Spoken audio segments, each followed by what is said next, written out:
Welcome to Family Gamer TV. I'm here with Lee, who's here on behalf of Book of Potions, which is the sequel to Book of Spells. We kind of really felt that the fans kind of cried out for that, they love doing spells and being a wizard and so forth, but very much more focused on actually doing potions, almost in the same way you would at school in chemistry. So obviously we listened to that and really kind of focused on it, and as a result, obviously Book of Potions was created. So what we're going to do is we're actually going to learn about an individual ingredient, and we're actually then going to put that into use. So actually what you see here is the shrivel fig. So that is a particular plant that obviously has the ingredient that we're going to need to use to create a possible potion for in the future.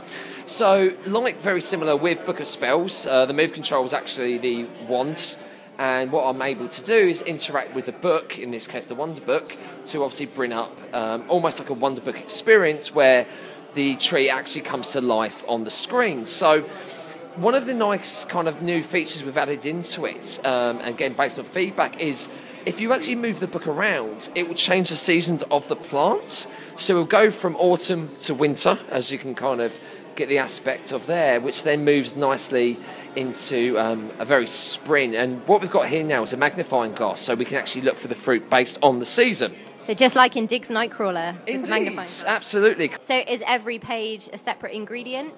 Yeah, I mean, what we've kind of done is we've wanted, almost in the same way with Book of Spells, is that there's obviously 5 chapters, and typically, yes, there is 12 pages. So what we do is chapter 1, part 1, which will be possibly 2 ingredients, and then chapter 1, part 2, which will then be 2 or 3 ingredients, which then gives you a test for that particular potion. So obviously, after we use the fruit, as what you've just seen earlier with regards to the tree, and obviously moving the book around. So what I've now got is I've now got some pliers. So these are the fruits that I've been obviously talking about. So if I snip these away, so again, obviously I have interaction with the book as much as the book has interaction with me. So as you can probably tell, I'm not the best hedge trimmer for gardening. One little mechanic that we've actually put in to make it easy for the young kids as well is if you actually put the move control down on the floor next to the new item, it'll actually pick that particular item up. Okay, so it's quite an intuitive way to switch what tool you're using. Yeah, absolutely, and it gives much more kind of gameplay aspects rather than just, again, like with Book of Spells where you've only got the wand and then the spells. In this case, you've got a mixture of items that obviously you can use to conjure obviously these new potions. So as we've got here, obviously we're moving the little figs onto, I would say, the chopping board, but you're about to see probably a different side to this. Again, obviously just bringing these over. And last but not least, we've got the last one. And I always find this is quite good, and again, for any potion creator, you obviously need to get the extract out of them, so we need to give them a good smush. As you can see, I can actually hit the book with the controller, which I can imagine a lot of kids will enjoy that. Obviously, we've got a bit of residue left, so what we're going to do, you can actually tip the book, and the rest of it can actually go inside. Oh, very clever to combine it with the book instead of having a separate version. Absolutely. I think that's the thing we want to do, is obviously add those kind of gameplay mechanics in. Again, almost, in essence, almost if you were making these potions at home. So now I've got my extract. I'm actually now going to pour this into my lovely cauldron here. Give it a bit of a mix up. There we go. So brilliant. I've put enough in there. Better not drop that, otherwise I'll get told off.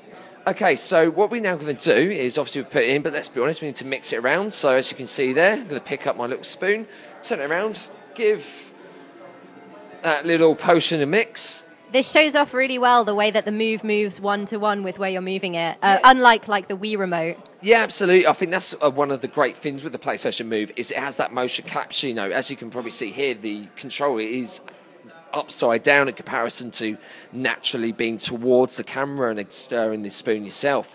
Now, if you're wondering what this contraption here is, this is actually how we're going to heat up this, I say concoction really, because if I muck this up, it's not going to really be a potion, but let's find out. So, obviously going to apply a bit of heat to it, as you can see here. Now, naturally, my idea would be to get to the right temperature there, so the gorge is obviously indicated. However, the inner child in me would obviously put a bit of heat into it to cause a bit of damage. But as you can see, I've actually used the ingredient properly. So can you mess up your potions and go wrong?